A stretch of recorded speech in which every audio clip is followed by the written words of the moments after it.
This is a download from the BBC of the World Football Phone-In, which is broadcast as part of the Up All Night programme on 5 Live from 2:30am to 4am on Saturday mornings. Here's the latest edition. Euro 2008 kicks off today, so welcome to Up All Night's World Football Phone-In. My guest this week in Switzerland, football writer Andy Brassell. We know him as the top brass, or the Lion of Lyon, and in Moscow, Russian journalist Gennardy Fyodorov. And for those of you who are more interested in events in South America, Tim Vickery, the Legendino, is in Rio. Legendino, also known as the Wikipedia nowadays. So, gentlemen, good morning. Very good morning. Morning. Good morning. Now, Tim, I've been watching the documentary that you're a part of, and been watching it all week, actually. It's Brazil, How Africa Won the World Cup. It's an excellent documentary, and everybody who's seen it says you do a sterling job on that. You can fool some of the people all of the time. I've said it once, I've said it 100 times. Well, you haven't fooled anybody. Honestly, it's an excellent documentary. I know you probably haven't seen it yet, but anyway, let's get on to the Euro 2008 business. So, Andy, you are in Switzerland as we speak. Is the temperature high there? Yeah, it's hotting up here. But from Russia's perspective, I suppose, Gennardy, you're in one of the groups of deaths. You're in Group D alongside Greece, Russia, Spain and Sweden. Are you hopeful? Are Russians hopeful of the possibility of getting out of that group in one piece? Well, unlike in previous years, this year I think it's a great anticipation in Moscow and many other Russian cities. People think that indeed Russia is capable of doing well at the Euro 2008 simply because they have a better team, they have a better coach, and the spirits are up. Yeah, you're capable, but you haven't done too well in the European Championships up till now. Well, no, historically the Russians did well. They won the first and were in the final 3 more times. But for the last 20 years, they haven't done anything. I mean, anything decent. So, but like I said, this year the spirits are up, simply because the team has improved greatly in the last few months, and they have good players, and the coach has experience of being at this stage in many other previous occasions. Yeah, feel free to bring up some of that ancient history anytime you want to, but remember, we're just youngsters here, and we can't go back to the Russian Revolution, if you don't mind, but feel free anyway. And okay. Gennardy, which of the teams in your group do you think are going to be the main problem for Russia? Which 2 teams are going to come out of it, Russia and who? Well, almost everyone thinks that Spain is the big favorite, and I think obviously they maybe a notch above the other 3 teams, but overall, in my opinion, Greece, Sweden, and Russia on the same level, and so it'll just depend who's better on a particular day. I personally feel like maybe Spain and Russia will go through. Andy Brassell, our European football correspondent, do you agree with Gennardy there? I think, I think he's probably got a fair bet. Though the Greeks are to be underestimated at anyone's peril, as we saw 4 years ago, and they did have, apart from the home defeat to Turkey, a very, very good qualifying and a very, very convincing qualifying campaign. It's interesting to talk about that as the group of death next to the real group of death, which is France, Italy, Romania and Holland. Of course, the fact is it's only a tournament of 16 teams, so there are no real duffers in it. It's not like the World Cup where you have you have twice as many teams, and in the World Cup finals you have far more differing levels of aptitude. Really, everyone's got half a chance in this. Even looking at Portugal's group, which I'm covering, Portugal should be favourites, but Turkey are not to be underestimated. They're very fine football inside. Czech Republic's recent record in the European Championship speaks for itself, and the Swiss are playing at home, and they're quite a hard team to beat. So I think all of these groups are pretty open. It looks fair for a really good tournament. Jim has already sent a text here asking who you fancy to win Euro 2008. Is the tournament huge over your side? No, well, it's going to be very big, and obviously the fact that the games kick off in the afternoon our time does reduce the amount of people who can watch them during the weekdays because the vast majority of people are at work. And we've also got serious business going on our end. We've got World Cup qualifiers coming up. In fact, Brazil are in action right as I speak, just kicked off against Venezuela in a warm-up. We've got World Cup qualifiers next weekend and the midweek afterwards when we've got Brazil-Argentina, which I think is the biggest game in world football. So for these reasons, it doesn't grip the imagination as much as it's going to do so in Europe, clearly, but it will be followed. It'll be watched all over the continent. I've lost so much money in the past, on Spain, and I'm kind of tempted foolishly to go down that road one more time. I would like to see Spain win because I like their brand of football. I like that their conception of football in the midfield, and the winners are always copied. So I think it's good for the game if Spain come through. But as Andy said, in a field of 16, no one can be discounted. And I think you really have to take into account the nature of cup football once you get into the knockout stages, because the nature of cup football is it does throw up surprises because, under a league system, I don't think there's any way whatsoever that the Greece side in 2004 would be European champions. They just don't take enough risks to win on a league system. But on a cup basis, a surprise side like Greece could come through. So I think it's a very, very open field. Good for the game if the side that takes risks comes through and wins.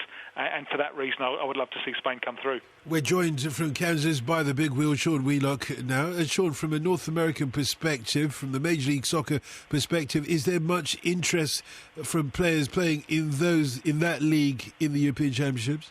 Don, and good evening to everyone. I'm actually in Utah, home of Kenny Dukar, the former Gretna striker. I'm doing his football match tomorrow. I apologize being up late, a little bit of technical difficulties, but I'm glad to be back on with everyone. And Dalton, to answer your question, there's a great deal of interest. For the first time ever, every single European Championship match will be shown live on American television. Now, we had some limited live coverage at Euro 96, mainly tape delayed in 2000 and 2004.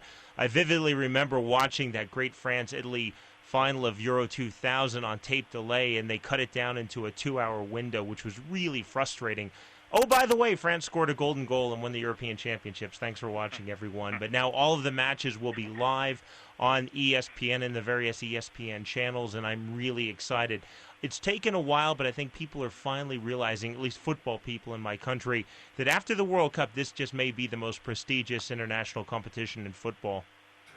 Well, definitely, and probably the third biggest footballing tournament in the world as well. Oh, sorry, the third biggest sporting tournament in the world. Arguably, Yanks might want to disagree, but I was wondering if there were any players, though, playing in the Major League Soccer who are playing in any of the teams. Are there any of the European players playing?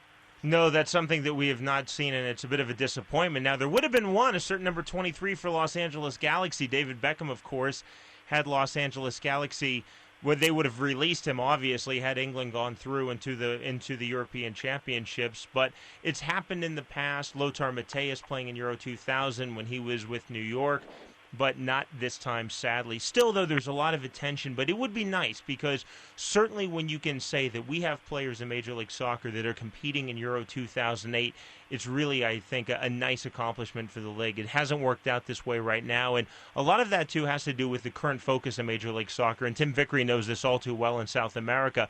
In the last 2 years, aside from David Beckham, Major League Soccer has looked to the south of the United States. They're going for a lot of Central American and Argentinian and Brazilian internationals right now. That's the thrust of the league. In a few years, it could switch back to European players. From Five Live's perspective, though, we are finding a way of getting involved in Euro 2008 despite the home countries, the home nation's own absence from it. But our own Mark Clemmit is going around the country trying to take the temperature of those who have a direct contact with the teams that are playing in Euro 2008. And I asked Mark about how he's planning to start his tour of Britain. I tell you what, it's going to be a mammoth trip. We're kicking it off in Norfolk.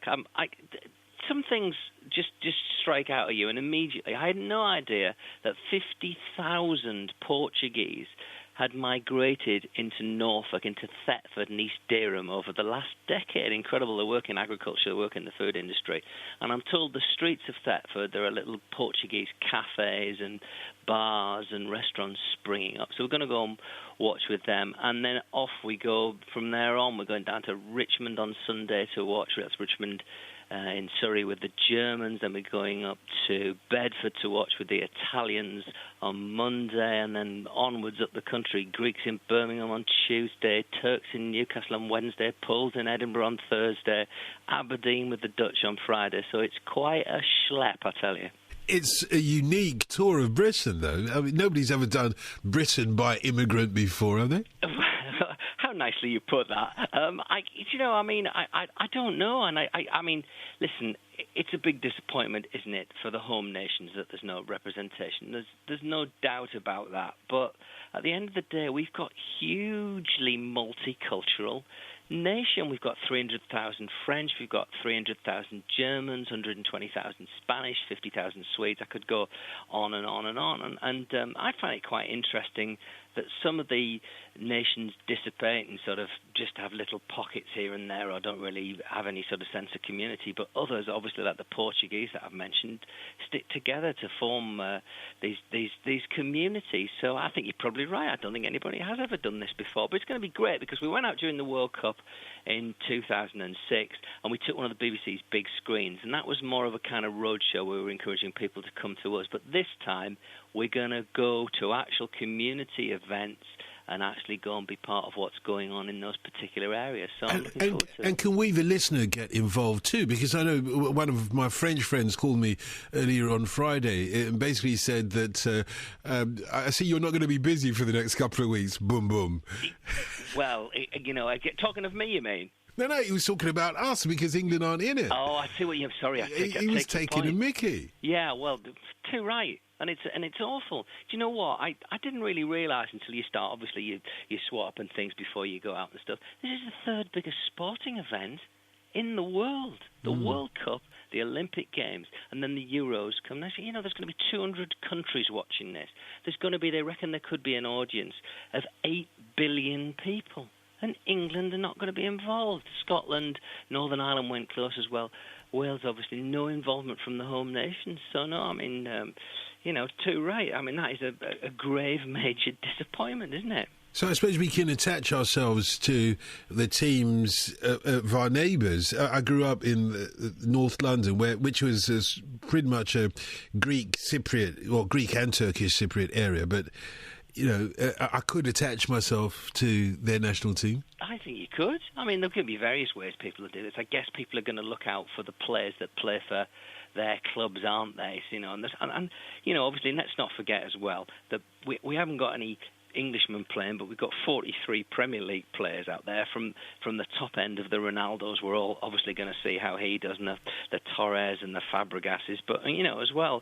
Cranshaw obviously struck that vital blow against England playing for Croatia, or Tunjai of Middlesbrough playing for Turkey, or Olaf Melberg will be there as well. So there's a fair old spread there. But it's going to be interesting to see how people do attach themselves to the team. Or maybe we just become completely dispassionate, and maybe the fact that we've got our disappointment out of the way last November means that we don't have to suffer it after the quarter-finals. The one positive thing about this tournament, Dotton, is we're not going to go on penalties to the Portuguese. Well, yeah, or the Germans, of course. I suppose the one positive thing about your tour of Britain in this way is that we'll be able to look at it from the outside to see how other people here in Britain are passionate about football, because, of course, each of those different countries have their own little cultural twist in their approach to supporting their teams. The football chants that they have are different from ours, and also the passion with which they engage in it. I imagine the Portuguese are I know it's a stereotype, but they're bound to be a lot more kind of, you know, I know what you mean. Yeah, they're going to dance and shout a lot more than the Germans, aren't they? They're absolutely. They're going to have that sort of Southern Europe. Exotica. That's what I was looking for. Exotic. Yeah, they'll have that attitude, won't they? And they'll have that. I mean, it's funny. We had a Turk on 5 Live Sport on Wednesday night as part of the preview program. Until who's going to be looking after us in Newcastle, and he was saying he thinks the English are pretty reserved. That if there'd been 2 Turkish teams in the Champions League final, you wouldn't have been able to move in the streets of Ankara and Istanbul. The fever would have been, really gone through the roof. So I agree. We're going to find real contrast there and see who are reserved. I've sort of done it in little clusters and pockets before, and I remember going from sort of one night with funnily enough, the Dutch, who are obsessed. Here's one for you. The Dutch are obsessed with their techno music to accompany them when they're watching online. They're all in bright orange. It's absolutely horrible, hallucinogenic vision with these bright orange outfits they have on, and then they start this thumping techno music in the build-up to the game. So I mean, but then again, on the other hand, I've been and watched a game of the Czech Republic before. What a state environment that was! I could scarcely get a peep out of any of them. They did lose to Greece that night. I suppose the Portuguese are going to kick off with, we've had them on the show before in 2004 when it was all taking place down in Portugal, the 2004 European Championships. But their favourite song was Camponeras, Camponeras, Camponeras, Camponeras. Dalton, there's no point in me going out, mate. Can I just come out of your house and absolutely do a different song and impression every day? Every point in you going out. Any tips on who's going to win? Who are you going to be supporting? I, of course, will remain completely impartial and enjoy spending each and every one of the days we're out on the road, and we're out for the next 17 through to the end of the quarterfinals. Then we pick up with the 2 semis in the final. But if you're asking me, I've worked it all out. I've got my little guide. I'm going back to my school days here. I've gone for Portugal and Czech Republic to come out of Group A, Germany and Croatia from Group B, Italy and France from C, and Spain and Russia, Gus Hiddink obviously there from Group D, and I think that's going to leave us with semi-finals of Portugal against Germany, Italy against Spain, and I've gone for a Spain-Portugal final and Spain to win it. What do you think? Well, I suppose, yeah, you could be like that. I'm disappointed that my second favourite, Sweden, because I lived there for a while, aren't in your roundup there. But, they're always going to be the dark horses, these Northern European teams. After what Greece did 4 years ago, you couldn't rule anything out, could you? I mean, you could make a good case for Croatia. You could make a case for Russia going quite a distance, as you say. You can make a case, Romania outpointed Holland in qualifying. I mean, Poland outpointed Portugal. So the good thing is, I think this is pretty wide open. I suspect I'll be proved completely wrong with what I've said, and we'll end up with a dreary final between Germany and Italy. But I hope I'm wrong. Don't go on what I say, Dotton. My tipping is absolutely terrible. I tipped Cardiff to win the cup final, so I wouldn't worry too much about what I've predicted. That's our own Mark Clemmit there. You can follow him on his travels over the next 17 days, as he says, right around the country, taking the temperature of Euro 2008 from those it really matters to. Now, Tom has sent a text. Gennardy, you might want to comment on this, although Mark was backing you up for your predictions for Group D there. Tom sent a text saying, rubbish, Sweden will get out of the group with Greece.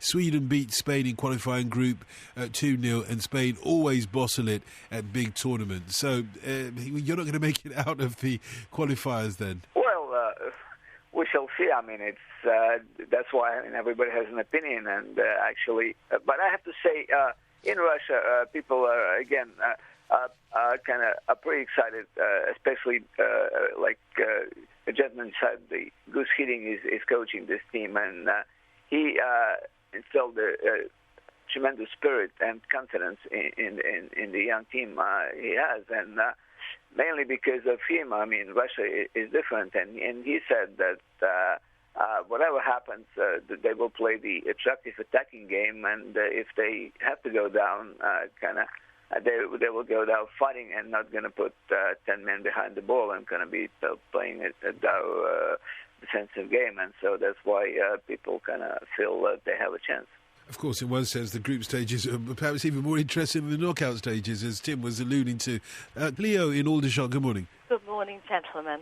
As my nickname suggested, Cleo the book, I'll tell you, Germany are 10-3, Russia are 28-1, Italy are 7-1, and the dark horse is Croatia, I fancy, 14-1. Oh, yeah. There you go. Yeah, well, I could afford a quid on one of those. Yeah, of course you can, Don. Anyway, Sven Goran Eriksson going to Mexico. Now, Mexico are it's their 9th foreign coach they've had, so it's nothing new to them. But they're very passionate nature. I mean, we had 55 million English people, geeing on our team, and he's got like 120 million. I don't know how the team thinks. I think he's more a club manager than a soccer manager, and he's going to have a hard time because I saw them play Argentina, and Argentina wiped the floor with them. It could have been 7-1, never mind about 4-1.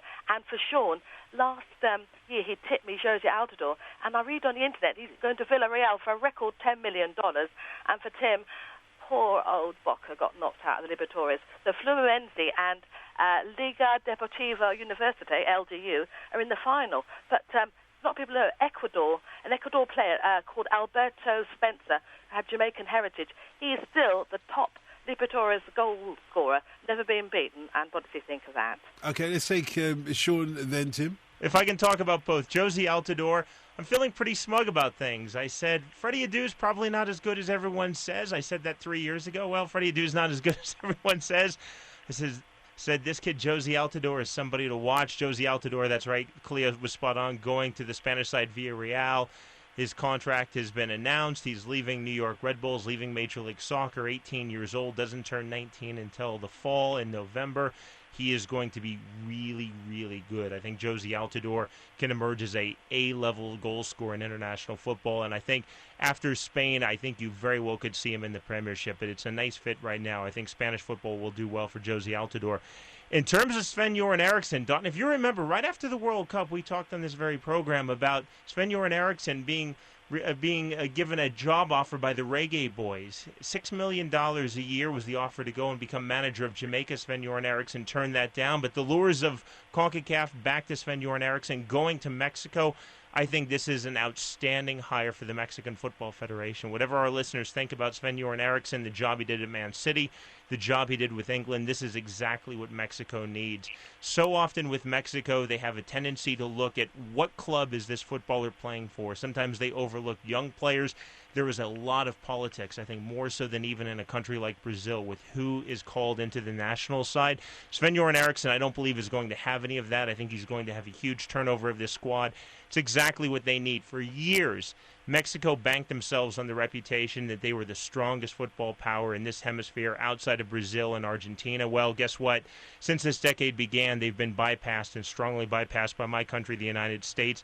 If someone can turn around the fortunes of Mexico, and they've got some very, very talented young players, I think it'll be Sven-Göran Eriksson at £3.5 million a year. I think it's a very, very intelligent hire.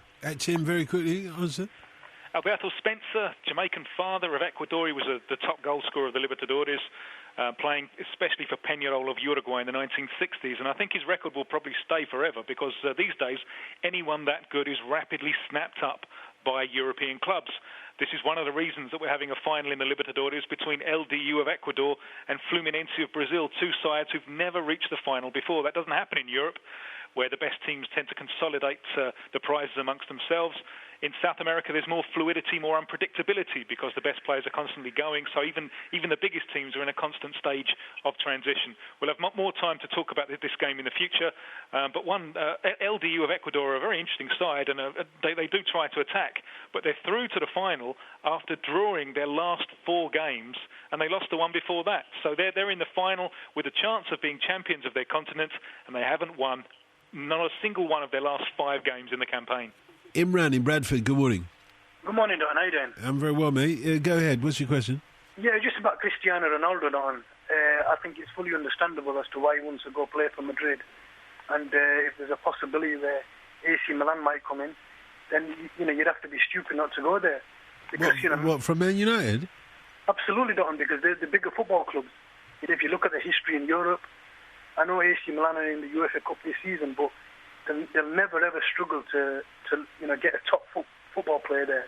And the likes of Kaká and Ronaldo, they always choose Italy and Spain because technically it's a better level of football, and there's very few English players that could go over there and cut it. Yeah, but you can't argue that Cristiano Ronaldo's technical ability has improved since he's been at Man United. Do you remember when he first came over? Yeah. And he was doing all the step overs and just like fancy footwork, but not really getting very far. But now he's doing some of that, not as much. Van Nistelrooy will be pleased to know, but at least he's getting results now. Yeah, to be fair, Don, I think when he come over, he was a young lad, and his all-round game has improved. But if you watch him in Europe, he's still not really been consistent in Europe. And he scored 40-odd goals here and 30 goals the previous season. But I don't think he'll score the same amount of goals in Spain or Italy, and that tells you the level that it is over there. Because kids that grow up in other parts of Europe, they grow up wanting to play for the biggest club, and I think you have to go and test yourself. I'd love to see someone like Wayne Rooney or Rio Ferdinand go over there, because I think it makes you a more complete footballer. Imran, let's get some opinion, and stay with us. Let's get some opinions from our guests. Gennardy Fyodorov, from a Moscow perspective, which is the best league in Europe? Well, from Moscow perspective, I would say the English league is the most followed league, but also, Spanish league is up there as far as the kind of prestige with Real and Barcelona. So I would say English and then second Spanish league. Andy Brassell, which is the biggest league in Europe? I'm not sure I disagree with what Gennardy said, actually. Regular listeners will know probably that I favour the Spanish league over the English league, just because I think the technical level's higher, and also... That's exactly what Imran said. That's exactly what Imran said. Really? Sorry, I'm currently in Castle Grayskull, Switzerland, and it's not the best for reception here. No problem. So sorry for missing that, Imran. But I think the top four of the Premier League are undoubtedly far away from anyone else at the moment. So when Imran says that he can understand why Cristiano Ronaldo wants to leave Manchester United for Real Madrid, or possibly even at a later date AC Milan, can you understand that too, Andy? Well, from a competition perspective, I suppose so. I think if there's really sort of anything in that, and let's face it, it's all speculation at the moment, it's maybe more from a personal level, although the fact is that it was on Portuguese TV yesterday that his mum said he's going to stay at Manchester United, so I don't really think he's going to disagree there. Yeah, Gary is in Belfast. Good morning, Gary. Good morning. I've two questions. First, a question for Andy, if that's okay. Yeah, go ahead. And then one for Tim. Yeah. Hi, Andy. You might have remembered me on Facebook the other day, the Offset fan. That's fan who corrected you about I'm fine, thanks. I just wanted your thoughts on the midfield position. No disrespect, Gary. No disrespect, but this isn't a Facebook reunion kind of thing. You know what I mean? But, go on. Yeah, I just wanted Andy's thoughts on who he thinks will start in midfield for the Dutch, because there's a lot of competition for places. There is a lot of competition at the moment. I think what they worked with in the Wales game, I think is possibly going to work again for them, especially as it looks like now Van Persie won't be fit. So I would imagine is what they will go with is two defending midfield players. It's not a very Dutch formation, actually. It's a lot more sort of circumspect than previous ones. So I guess those will be De Zeu and Engelaar. I think we're looking at Schneider's absolutely undroppable. So him and Van der Vaart, I think, as well, are likely to come in. I would actually like to see Ibrahim Afellay of PSV Eindhoven get a go. I think he's a really exciting young player, and Van Basten's shown he can give a lot to young talent, but obviously it's going to be Arjen Robben, I suppose, who did have a very good game in the Wales game. What do you think? I mean, you obviously watch Dutch football regularly. What do you think, Gary? Yeah, I think that they've definitely got to go with Demi De Zeu, who he wasn't great in the second half of the season, but I don't think anyone was good at Offset in the second half of the season. But I would like to see Van Bronckhorst alongside him. He's a left-footed player, more naturally defensive player than Engelaar, who plays more in the number 10 position for Twente. I think Tim Declercq, one of the most underrated players in Europe at left-back, I think he deserves his chance. That's the team I would go with. Mm-hmm. It's funny actually, because I think certainly from the Dutch people I've spoken to this week over here, I think they see the competition as being more between De Cler and Van Bronckhorst for the left back spot. Obviously, that's how it worked in the friendly last week. I think it was, yeah. Instead of he's not even going to use Barmer. Yeah, probably play Barmer left side centre back. Yeah. Although, if you were looking at a major Dutch weakness in this championship, you would have to say it's centre-back. So maybe Baumer could fill in there later on, perhaps in place of Matthijssen. That could be a possibility. He's not very good. I like him because he used to play for Offset, but he was not very good against Austria. So, I mean, you just wonder how he will do against the stronger teams. Is it okay if I ask a question to the Legendino, please? Yeah, very quickly, Gary, go ahead. Yeah, Tim, I think Sergio Romero has been named in the Argentina squad for the upcoming matches. What do you think his chances are of getting a game? Not good at the moment. So the first choice is clearly Abondancieri, who is coming to the end of his career now and has never been a great. But I think the idea is Abondancieri just won't let you down. Long-term or kind of building towards 2010, well, both Ustari and Sergio Romero have a chance. In general, I have to say, Gary, I think the standard of Argentinian goalkeeping is very, very poor indeed.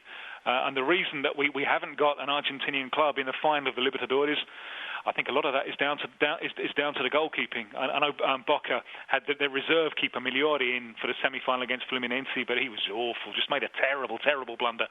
And San Lorenzo, who were desperate to win the thing in their centenary year, their keeper Orion, who's been in the Argentina squad, just made two incredible blunders in both games and cost them. I think Argentina really needs to have a look at its methods of goalkeeping preparation. Argentinian goalkeepers, they tend to be very big on personality. I think technically they're weak now. You see them so often on their knees trying to stop shots. And that's a weakness, I think, which is exposed all the more these days because the balls tend to swerve around a little bit more. And if you're on your knees, you can't adjust your foot position to stop it. So I honestly think this is a problem position for Argentinian football, and we're still waiting. And there are hopes of Ustari, there are hopes of Romero as well, but we're still waiting for the first Argentinian world-class goalkeeper for some time to come through. And guess what I'm watching at the moment, Tim? I've absolutely no idea. It's Brazil, How Africa Won the World Cup, starring Tim Vickery, a documentary on the internet. Anyway, moving on to Stanley in Islington. Good morning, Stanley. Yeah, good morning. Morning, Dotson. Morning to all your correspondents. A Russian playmaker called Igor Titov. I remember seeing him a few years ago, and he looked like he was a very talented player. Why hasn't he made the squad this time? Well, actually, it's an interesting story. Titov said that he himself kind of asked Gus Hiddink, the coach, not to pick him because of his age. But the rumor goes just simply because he was no longer, as good as he was just a few years ago. And the fact is that in his club, Spartak Moscow, he is the kind of the most popular player of the team, and he's been captain for a long time and kind of came through the ranks, and now he can't even be like a starter for his club. So, like, obviously his form, he's over 30 now, and his form, he slowed down quite a bit, and his form got a little bit down. Actually, after he got that drug ban, testing positive in the Euro 2004 qualifier against Wales, and he had to miss 12 months. So that kind of took a bit wind out of him, and after that, he is not the same player as he was. Oh, okay, yeah, because I just thought that he was a very good player. But would it be right if I could ask Andy and Tim a question? Yeah, go ahead. It was about the Toulon tournament that was in France a couple of weeks ago, and there were two players that were quite interesting. The first was Sebastian Giovinco from Italy, and the second was Pedro Morales from Chile. I'd like to know if your correspondents anything about those two players. I have to admit, I've not seen Giovinco at all. Sorry, must do better. I'm a fan of Pedro Morales for the very good and logical reason that we share the same birthday. He's a young playmaker, unfortunately many years younger than I am, for Universidad de Chile, who did very well in that tournament and has been rewarded because he's in the squad now for the World Cup qualifiers. a couple of rounds coming up. And Matías Fernández is injured. Luis Jiménez has not been called up. It really looks as if Morales is going to get a chance. And these are important games for Chile. So he did well in that tournament. A number of young players did well for Chile. I'm a big fan of Orellana, who's a tiny little striker who's got that ability to stop. Often people talk about pace, but what's really decisive in football, I think, is change of pace. If you can stop, change direction, I think Orellana's a very, very interesting player, and Morales, who came through the ranks under 20 with Chile, is a playmaker of undoubted potential and ability. We'll find out a little bit more about him if he's able to step up to the plate in the World Cup qualifiers. You're talking about Gradin now on that documentary, by the way. Is he really got a Gurdy name, his first name, Gradin? Isabellino. I thought you said that. Gradin. Yeah. A wonderful, wonderful figure, a sprint champion who's a real pioneer in terms of black footballers.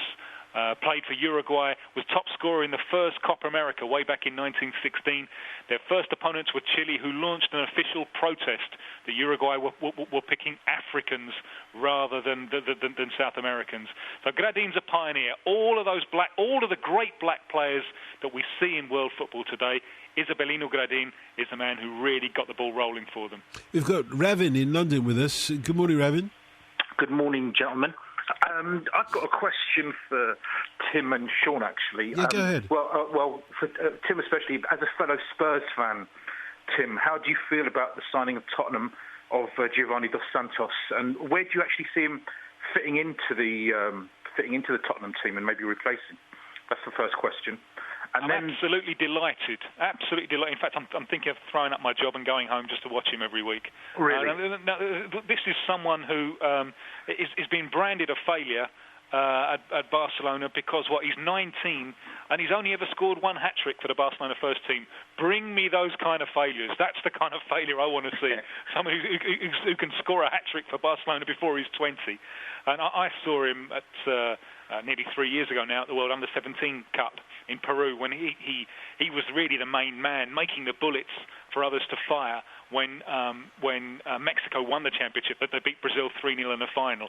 Electrifying pace and knowledge of when to use that pace on and around the area, can change direction very quickly, bags of tricks. And I think since then his goal scoring has come on a lot as well. I don't think it's any shame the fact that he hasn't done quite what was expected at Barcelona this season, just because the competition's so stiff. As well as Messi in that favoured position of his from the cutting in from the right onto his stronger left foot. As well as Messi, I think Giovanni Dos Santos has really suffered from the emergence of Boyan, who's a Spanish kid. So perhaps Barcelona are justified in choosing Boyan over Dos Santos, the Mexican. But I'm very, very excited about it. Where do you see him actually fitting into the Tottenham team? Well, I think he can play anywhere across the front line, just off a main striker. Quite often with Barcelona, with that kind of 4-3-3 that they traditionally use, he's been coming in from wide right, cutting in towards his stronger left foot. But I think just off the main striker, anywhere across the attacking line. Obviously, English football will represent a challenge for him. It's going to be a bit quicker and more frenetic. He's going to take time to adapt. He's going to have to choose the moment to unleash the dribble, play simply, and then choose the moment to unleash the dribble. But I'm very, very excited about it. Okay, I have just one more question for our European. I actually have another question for Tim, but I'll save that for another time. But for our European expert, the team that the couple of teams that the one team that I'm actually thinking about who could cause some damage is Romania. I actually see them going through in the group of death, and Italy not going through. I see France and Romania as the teams to go through in that group, because especially Romania actually topped the group that Holland were in. How do you see Romania in this tournament? Andy? I think that's an excellent call. If I was going to have to pick a dark horse, it would be Romania. I think the fact that they've got a coach who's completely ruthless in Turka, they've got such strength in depth that they can play one of their most talented defenders. And what do you mean when you say the coach is ruthless? What do you mean? In which way is he ruthless? He's really hard-headed. He doesn't give anyone any favours. He's dropped players who were instrumental in the qualifying campaign because he's not feeling they're giving their maximum now. He has no particular favourites. He's often not liked for it, but he's prepared to make the hard decisions. And Kivu, who's a terrific defender, can express himself in midfield because they have such a terrific central defensive partnership. But the key really is Adrian Mutu. There's no doubt about that. He's been fantastic since he's been in Italy.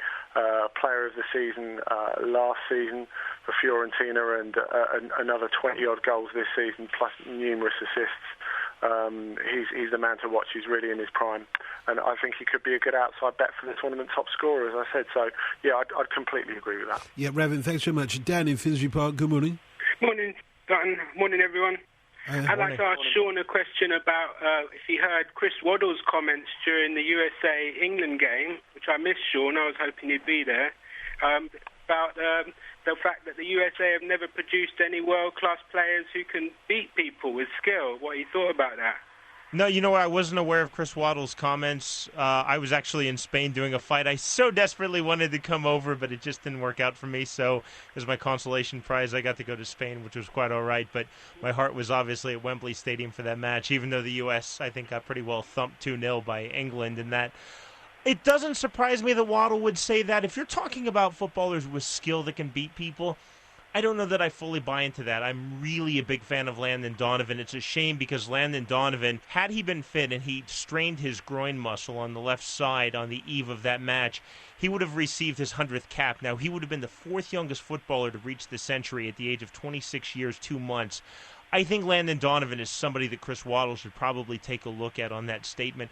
I understand what he's saying. I think a fairer comment would be that the United States has never produced a top-level goal scorer. As people who listen to this program know, Freddie Adu was meant to be it. He was really anointed that, and very unfairly at the age of 12.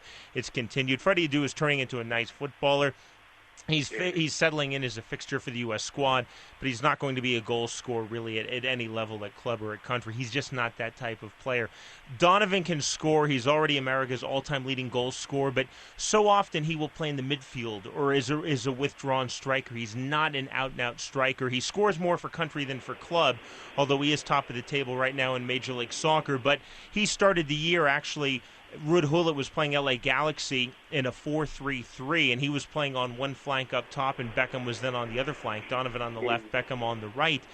Josie Altador, who we were talking about, the 18-year-old who I like so much, who's just gone to Villarreal, maybe he's got the body for it. He could really turn into a goal scorer because he's big, he's strong, he can be a target man, and he can finish with both feet. So I don't know that I fully agree with Waddle's comment. In fact, I don't really agree at all. I think it's a little harsh, but I certainly understand where he's coming from. It was interesting, and I had this conversation actually when I was in Spain with someone who doesn't know a great deal about football, one of my countrymen. And I said, it's interesting if you look at developing football nations, America seems to be doing it backwards. So many developing football nations are developing the creative players and the goal scorers first. And where they get found out at the international level is goalkeeping and in central defense and defensive organization. America, we're doing it the other way. Look how many good American goalkeepers there are. Had Brad Gazan gone to Aston Villa, there would have been 5 of the 20 first-choice goalkeepers in the Premiership would have been from the United States. That's phenomenal. America has very good defenders, very good central defenders, holding midfielders, but we're still working our way forward. Good morning, Tracy. Good morning, Dawson. How are you? I'm very well, thanks very much. Good to have you calling. You got a question, yeah? I guess I haven't really heard your thoughts on who you're tipping to win the tournament. I mean, I guess if my heart, I'd want to go with Spain because they have all the passion that and the skill to win it. But Spain, for me, feels like the All Blacks, being a Kiwi as I am, and the All Blacks always seem to choke at the last minute. So therefore, I'd probably have to go for Germany. But I don't know. I'm keen to hear what you guys have got to say on that. Yeah, who wants to kick off first? Gennardy, who do you think is going to actually win? Well, again, it's a tough one to call. Obviously, you would have to say one of the kind of big nations, but I want to be a bit maybe romantic, and I would say Portugal. They came close 4 years ago, but I think maybe with Cristiano Ronaldo, they'll do it this time. So you're sure that it won't be Russia then? could be a bit kind of naive or a bit kind of brave to say Russia, but who knows? Well, Russia, okay. If you want me, then Russia's runner-up. How about that? Yeah, I just thought you'd go for the patriotism. Okay, well, next time maybe. Right, because for us, it doesn't matter whether we're playing Brazil in the World Cup. We feel as if we're going to win it, and I do mean we in all the home nations there. Anyway, Sean, any idea who's actually going to win? If there's going to be an upset in a major football competition, it's going to be in the European Championships. Denmark in '92, Greece last time out in 2004. Saying that, this is an unpopular choice, France. I really have a good feeling about France. Andy Brassell, who's actually going to win? Well, as I said some weeks ago, the Brassometer says France to beat Germany in the final. Having said that, having watched Portugal train all week, I find it very, very hard to believe that Cristiano Ronaldo won't have an absolutely outstanding tournament. And as Luis Felipe Scolari pointed out earlier in the week, he is amongst, basically they've got four of the, people say they've got no strikers, they've got four of the best 10 wingers in the world, in the words of Scolari, in Simão, Nani, Quaresma as well. I think they've got enough to really do something, and if Ronaldo fires, I think it will be very, very difficult to stop them. And Tim, who do you think is going to win? Yeah, my heart's in the same place that Tracy's is. I'd love to see Spain win and finally get over this hoodoo, just because they play through the midfield so attractively. I think it would be good for the game if Spain were to win. You've been listening to a download of the World Football Phone-In from Up All Night at BBC Radio 5 Live. You can put your questions live on Saturday mornings from 2:30am to 4am, or you can email us at upallnight, that's all one word, at bbc.co.uk. That's upallnight at bbc.co.uk.